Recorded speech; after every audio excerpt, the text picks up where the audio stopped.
Oi pessoal, aqui é a Maíra, esse é o Maqui Fala das Leituras do Mês e hoje eu vim falar sobre o que eu li no mês de julho.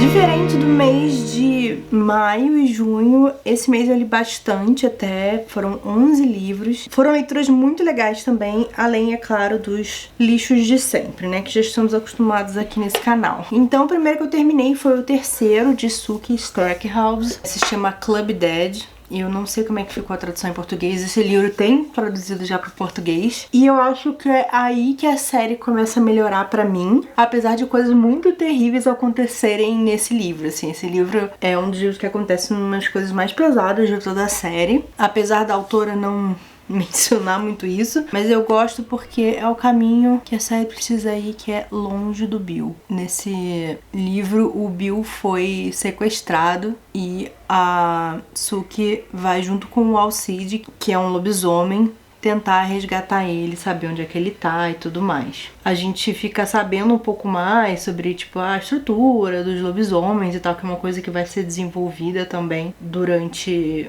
os próximos livros. E a gente vê a Sookie, como sempre, sendo uma safadinha, né? Muito bom. Não vou falar muito mais pra não dar spoiler. O outro livro que eu li em seguida foi o Anger is a Gift, do Mark Oshiro. Esse livro vai ser lançado no Brasil pela editora Gutenberg. E ele não é bem o que eu imaginava. Assim, eu gostei muito dele, só que ele é um pouco pesado, assim. Porque ele conta a história do menino negro gay, que o pai dele morreu por conta de violência policial. A polícia confundiu o pai dele com uma outra pessoa. Confundiu. O pai dele tava segurando as sacolas do mercado, né? Então, quando mandaram ele levantar as mãos, ele não levantou, atiraram nele. E o pai dele morreu quando ele era criança. Então, ele desde pequeno já teve que lidar com esse trauma, né? E agora na escola dele inventaram de colocar a polícia lá dentro. E desde o início a polícia já é super violenta, causando, assim, até violência com os alunos e tudo mais. E o Moss, que é o protagonista da história, ele, depois da morte do pai, acabou tendo bastante manifestação e tal, né, por conta da morte dele.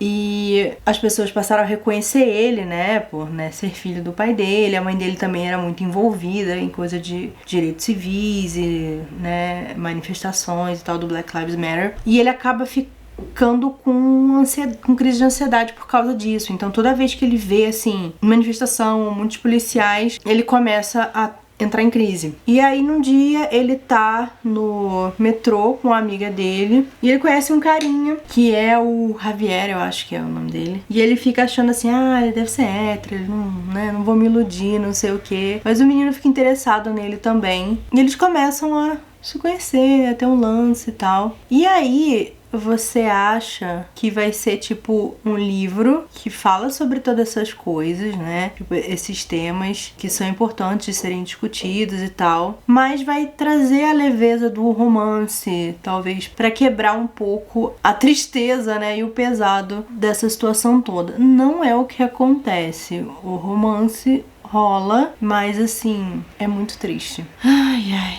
E eu não esperava, assim, sabe? Eu esperava que fosse ser uma coisa mais leve mesmo, assim. Então, acho importante avisar, assim, de tipo, se você tá esperando que, vai ter um LGBT, vai ter um romancinho e não sei o que.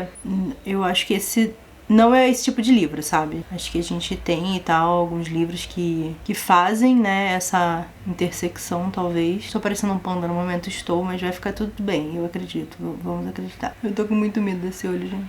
E aí eu acho que esse não é o ponto desse livro, sabe? Esse livro, ele tem... A coisa principal mesmo é falar sobre esse ciclo de injustiças, né, sociais e violência, que vai sempre pegar as pessoas mais vulneráveis, e isso meio que se repete o tempo inteiro, sabe? Porque eles instalam um detector de metais na escola dele, e o amigo dele que fazer umas cirurgias e tal na perna, os ímãs acabam machucando ele, assim, de uma forma que ele vai ter que voltar a usar cadeira de roda, sabe? Sendo que ele já não precisava mais porque ele tinha se recuperado. Então, você fica um pouco desamparado, sabe? Mas não é que, esse tipo de história não seja importante ou que, sei lá, eu devia só escrever histórias esperançosas. Não, eu acho que são histórias diferentes, sabe? Eu acho que tem objetivos diferentes e às vezes essa angústia você precisa colocar pra fora, né? Digo até como escritora, assim, porque tem pessoas que estão vivendo isso e às vezes elas precisam que outras pessoas afirmem esse sofrimento, né? Que não fique parecendo que tudo vai dar certo no final, tudo é um mar de rosa, e por que não dá certo pra mim? Por que a minha vida não é um mar de rosa, sabe? Por que pra mim essas coisas toda hora estão acontecendo, né? Porque essa também pode ser a realidade. Então eu acho que a gente precisa desses dois tipos de história, sabe? Eu acho que a gente precisa das histórias que às vezes vão deixar a gente triste e vão doer, mas a gente também precisa das histórias que vão deixar a gente esperançoso. Então, eu acho que esse não é o objetivo dessa história, sabe? Eu acho que ele é mais pra dar uns tapas na nossa cara. Pode ser um pouco duro, mas... tá diferente. Eu nunca consigo acertar aqui, eu sempre acerto esse biquinho aqui. Mas do outro lado nunca acerto. Um horror, né? Um show de horrores. Deixa eu pegar aqui um limpinho. Mas ele é um livro muito bonito, assim. Eu com certeza recomendo a leitura, mas eu acho importante ter esse aviso, sabe? De que ele é um livro mais pesado mesmo. Ele é um livro que vai te dar um soco no estômago, mas ele é lindo, assim. Ele é muito bonito, ele é muito forte. Só escolha o momento certo de lê-lo. Eu acho que esse é o meu principal aviso. Tá melhorando, né? Tô gostando de fumaça, lagaça aqui. Vamos acreditar que vai dar tudo certo no final. Diferente desse livro. Não, mentira, gente. Não tô falando que o livro tem necessariamente um final triste, tá? Tá, vamos pros próximos. Eu tô pegando os livros do Yaguaré Yaman pra ler. O Yaguaré Yaman, ele é um dos autores brasileiros indígenas mais prolíficos. Ele tem muitos livros publicados. E ele é do povo Maraguá, que é conhecido por ser o povo das histórias de assombração. E ele escreve muito fantasia e terror, né? Ficou um pouco marcado, né? Vamos ver. I believe I can fly. Bom, aí eu li o Guaiarê, o menino da aldeia do Rio, e eu li a Yaguaramboia, a mulher onça. O que eu gostei mais desses dois aí foi o Yaguaramboia, a Mulher Onça. E é muito legal porque, assim, eu já cansei de ler livros escritos por não indígenas sobre a mulher que vira onça. E é sempre uma mesma historinha. Sério, ele é autores diferentes, sempre a mesma coisa. Não sei onde é que eles tiram isso. E aí, quando você lê um autor indígena contando uma história dessa sobre uma mulher que vira onça e não tem nada a ver, vou falar a real aqui. Já li alguns livros de autores não indígenas que tinha essa coisa da mulher que virava onça, e sempre era uma coisa assim, uma mulher indígena vira onça por conta dos estupros que foram sofridos e não sei o que. Então a pessoa assim, ela se dá o trabalho de, ok, vou chamar a atenção por esse assunto, só que às vezes sem perceber que ela tá perpetuando a violência, sabe? E aí é sempre assim, porque ela vira onça por causa do estupro, não sei o que. Nesse caso não tem nada a ver. Sabe por que ela vira onça? Porque é a mulher do caçador. Um dia ele traz uma onça pra casa, que ele matou. Ela resolve comer a carne de onça. E não pode comer carne de onça. E aí ela começa a ficar com mais vontade de comer carne de onça. Um dia ela sai pra caçar e ela caça a onça e ela come mais onça e ela começa a se transformar numa onça. Tipo, e atacar os outros, sabe? Inclusive, gente, gostaria de dizer que comprei... Se você está acompanhando meus vídeos, você deve ter reparado nas minhas outras maquiagens, eu espero, né? Porque eu me esforço bastante. Eu comprei aquela sombra que muda de cor. Eu comprei só 4 cores porque é muito caro. São coisas que são feitas à mão. Então eu só comprei 4 cores. Até o momento eu usei 3. Essa aqui é a terceira cor que eu tô usando, cara. E eu estou simplesmente apaixonada por o que ela faz. Ela conserta até a minha maquiagem, que a princípio você achar que ia ficar horrorosa. Mas eu vou dizer pra você que ela vai ficar perfeita por conta dessa sombra, tá? Vai dar tudo certo. Muito obrigada, Leona. Essa aqui é uma que muda do... Ela só tem 2 cores, na verdade. É verde e azul. Ela muda verde e azul. Por isso que eu botei essa sombra mais um azul escuro, né? Comprei essa aqui, ó. Porque a luz aqui, ela tá vindo direto na cara. Não vai dar pra ver muito, eu acho. Acho que nos próximos vídeos, talvez, com mais de um foco de luz dá pra ver. É porque eu tô com a luz da janela, então ela vem assim, achatada, assim. Não tem muitas fontes de luz pra você poder ver a variação das cores. Mas enfim, gente, é isso. É muito lindo isso aqui e eu estou feliz já com essa maquiagem. Já posso ficar assim. Agora tem que limpar tudo que eu deixei cair aqui, né? Tá, e aí eu tava falando do Yaguaramboia. Enfim, ela passa a ser uma coisa que é temida pela aldeia e tal, e pelo povo. Então ele tem essa lição de que não coma carne de onça, senão você vai virar uma Yaguaramboia. Isso é claro pro povo Maraguá, né? Cada povo tem suas crenças e regras também. E o Guaiarê, ele fala mais sobre a vida ali do povo Maraguá, né? Que é ali na beira do rio Abacaxis. Então ele vai falar de forma mais do dia a dia, assim, sabe? De forma mais tradicional sobre isso. Aí depois eu li meu primeiro Gabriel Garcia Marques na minha vida, que foi Olhos de Cão Azul, que foi pro Wine, pra nossa nova temporada do Wine, um livro escolhido pelos nossos apoiadores lá no Catarse. E aí, eu nunca tinha lido, né? Nem Bruna. Eu tava doida pra ler, eu já sentia que eu ia gostar, porque eu acho que é o tipo de história que eu gosto. Eita, cara. E essa coletânea é uma coletânea de contos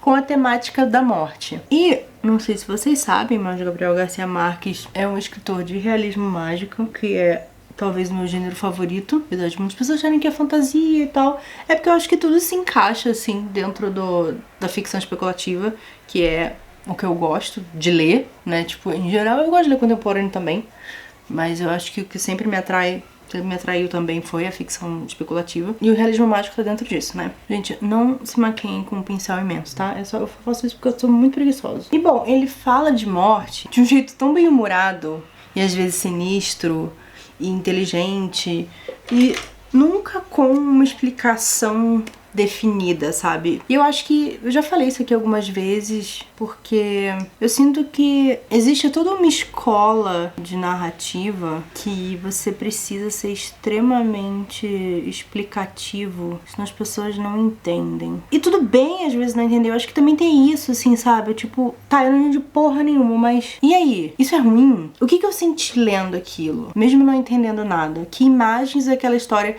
me proporcionou? Porque isso também é uma forma de entendimento. Eu fico feliz, às vezes, com o realismo mágico, porque ele abre a porta pra você simplesmente ser a história, sabe? Não precisa parar pra explicar um sistema de magia que, se não tiver perfeito, segundo as pessoas, vai ser ruim, sabe?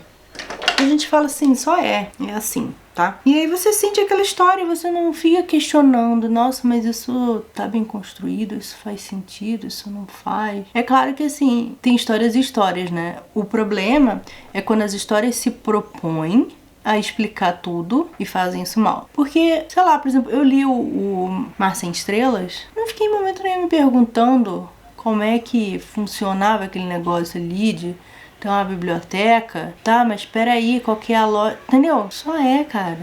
Só tem um livro que conta a nossa vida. Porque sim. E deixar realmente vivenciar e sentir a história, sabe? Tanto que eu já falei isso algumas vezes. Eu acho que o Mar Sem Estrelas é um livro que, se você me perguntar exatamente o que acontece no livro, eu sei, mas eu também não sei todas as coisas e tudo bem. Porque eu senti tantas coisas lendo esse livro e pra mim ele é maravilhoso. Pode ser meio doido isso? Pode, mas eu acho que também a gente... Sabe quando a gente fala que na escola a gente aprende só uma maneira de aprender? Não existe outras formas de você aproveitar uma história ou desenvolver os seus próprios afinidades específicas, né? Melhor do que talento. Porque dizem que você tem que desenhar de um certo jeito, porque essa é a forma certa de desenhar. Você tem que raciocinar de um jeito porque esse é o certo. Você tem que estudar de um jeito porque esse é o certo. E você não permite diferentes inteligências. Eu fico pensando isso nas histórias também. Eu acho que existem histórias que são feitas pra você absorver de formas diferentes de outras. E eu fico muito feliz de ver histórias que me desafiam a viver elas de forma diferente. Porque eu acho que isso é uma coisa mágica da literatura, sabe? E obviamente do cinema, acho que das artes em si, assim. Quando você vê uma pintura que você não faz ideia do que é aquilo, mas você para pra pensar como ela faz você se sentir, sabe? Eu não sei, talvez eu seja muito filósofa, mas é assim que eu, hoje em dia, tá? Eu percebo arte. Porque quando você estuda uma coisa, né, de forma acadêmica, no caso, eu fiz faculdade de cinema, é aquilo, assim, você aprende a ver as coisas e analisar elas, mas eu acho que eu aprendi também a ter um repertório que me permitisse falar, ah, tá, isso não é ruim, isso é só diferente de outra coisa. Tipo, não é um filme ruim, ele só não é um filme da Marvel. Ou tipo, ah, esse aqui é só um filme da Marvel, mas não significa que ele seja ruim também, sabe? Ele só não é um filme da Nouvelle Vague. Eu acho que é isso, assim, sabe? Porque eu acredito que diferentes artes têm diferentes objetivos. E aí, quando a gente espera de uma expressão artística algo que ela não se propõe a ser, aí você vai se decepcionar, sabe? Aí você vai fazer um crítico de cinema pedindo grandes coisas de um filme que não tem esse propósito. Ele foi feito pra você se divertir. Mas aí, pra agradar essas pessoas que ficam, ai, não teve grandes estruturações disso e daquilo, aí a indústria fica, não, mas a gente precisa explicar isso aqui muito bem, porque senão as pessoas não vão gostar, as pessoas vão reclamar muito no Twitter. Não sei, sabe? Eu acho que acaba existindo, sim, uma coisa de, ai, não, a gente tem que fazer em cima da expectativa das pessoas e não necessariamente como a gente acha que a gente ia contar essa história. E agora, qual que eu ponho aqui embaixo? Não sei se eu vou ver. Isso aqui vai ficar muito verde, né, se eu botar. Eu vou botar uma enquete no Instagram. Bom, essa maquiagem vai ser em homenagem ao Brasil nas Olimpíadas. Bom, tudo isso pra falar que eu amei ler Gabriel Garcia Marques e ouçam o nosso podcast que vai pro ar, começa a sair os novos episódios, acho que fim de agosto ou início de setembro. Bom, aí tem mais leituras do Yaguaré Yaman, e aí eu li o Mapinguari, o Dono dos Ossos, A Origem do Beija-Flor, Guanhambi Murugawa. São todos muito legais. Eu acho que Mapinguari, o Dono dos Ossos, ele é ótimo pra quem gosta de terror, porque ele é também histórias sinistras, assim. A história do Mapinguari mesmo é muito boa. Sério, é muito sinistro, muito bizarro. E aquilo, tipo, é muito diferente, sabe? Do que a gente tá acostumado a ler, sei lá, até de terror, sabe? Eu gostei muito. Aí, A Origem do Beija-Flor, ele é mais bonito, assim, porque ele fala sobre a filha que morre e a mãe também, e aí elas vão se encontrar, e a mãe se transforma no beija-flor pra estar junto com a filha. É muito lindo, assim, achei bem legal. E as pegadas do Curupira, eu acho essencial para os folcloristas de plantão, não é mesmo? Porque diferente do que foi disseminado pelo folclore brasileiro, Curupira não é um ser específico. Curupira existem vários. Eles têm nomes, eles têm família, né? Eles têm uma dinâmica como os seres humanos têm, né? Isso é muito legal, sabe? Você conhecer a origem da história, principalmente porque as pessoas ficam tanto, folclore brasileiro, não sei o que brasileiro, e nem sabe de onde é que veio, sabe? Não sabe como foi deturpado. Então é muito legal, bem fácil de encontrar, vou deixar o link aqui embaixo. Ele fala até um pouco da história do contato dos seres humanos com os curupiras, né? Muito legal. Depois eu li Legendborn, da Tracy Deonn. Tem um vídeo aqui no canal, vou deixar linkado. Eu sou muito fã de lendas arturianas, né? Então eu tava com uma expectativa muito grande desse livro, porque todo mundo me falou que eu ia gostar. E agora qual batom? Esse aqui? Ou esse aqui? Acho que esse aqui, né? E ele é bem diferente do que eu esperava, assim, em relação à lenda, a adaptação, né? O reconto de lendas arturianas, mas eu adorei. Eu adoro isso, assim, sabe? Quando não é aquilo que a gente espera e a gente fica feliz mesmo assim. Porque foi uma surpresa legal, porque é um livro maneiro, sabe? E eu não vou falar mais sobre ele, porque já tem vídeo aqui no canal. Então se você quer saber o que eu achei, assiste lá. E porque minha maquiagem já tá acabando também. E aí, os outros dois foram o quarto livro de Suki. E eu li também o Guardiã das Histórias, da Victoria Schwab. Era um dos livros dela que eu ainda não tinha lido. Tava faltando aí das séries que ela já escreveu. E eu li ele pro bate-papo com a Teresa Andrada. Que ela, todo mês ela convida um booktuber pra ler um livro com ela, principalmente um livro que, sei lá, seja no estilo, né, que o booktuber gosta. No caso, eu gosto muito de fantasia e da Victoria Schwab, então a gente combinou de ler esse livro. Essa é uma série que ela foi cancelada, porém, a Victoria Schwab, ela falou já que ela tem interesse em continuar. Então saíram 2 livros, parece que a história se encerra nisso aí. mas tem potencial pra continuar. E segundo a Victoria Schwab, ela falou que ela tá esperando voltar os direitos pra ela poder continuar a publicar essa série. Então é possível que continue. Eu achei bem surpreendente, não era o que eu esperava, mas achei que conversa muito com o Cidade dos Fantasmas, que é o novo livro infanto-juvenil dela. Eu acho que ele tem uma similaridade, assim, em alguns pontos. E eu gostei bastante da leitura. Eu acho que não é perfeito, mas eu também acho que no momento mais inicial da carreira da Victoria, né? Mas eu vou falar mais lá no vídeo com a Teresa. E bom, gente, é isso. Eu acho que deu tudo certo com a maquiagem, né? Apesar da gente acreditar que poderia dar tudo errado, mas eu acho que funcionou. Ó. E é isso, gente. Agora tá rolando o Agosto Indígena Lit aqui no canal. Então toda semana vai ter 3 vídeos falando sobre literatura indígena. Então não deixem de acompanhar, não deixem de compartilhar com as pessoas também, porque sempre quando eu falo de literatura indígena, ó, cai, ou seja, eu tô fazendo meu papel aqui pra divulgar a literatura indígena nesse espaço que eu conquistei na internet, né? Mas o interesse das pessoas ainda é baixo, porque, né? Porque... Mas enfim, eu vou fazer minha parte, então me ajudem também assistindo os vídeos e divulgando para as pessoas assistirem também. Também a playlist do Abril Indígena Lit, né, que eu fiz ano passado. E é isso, gente. Uma boa leitura pra vocês e até mais. Tchau, tchau.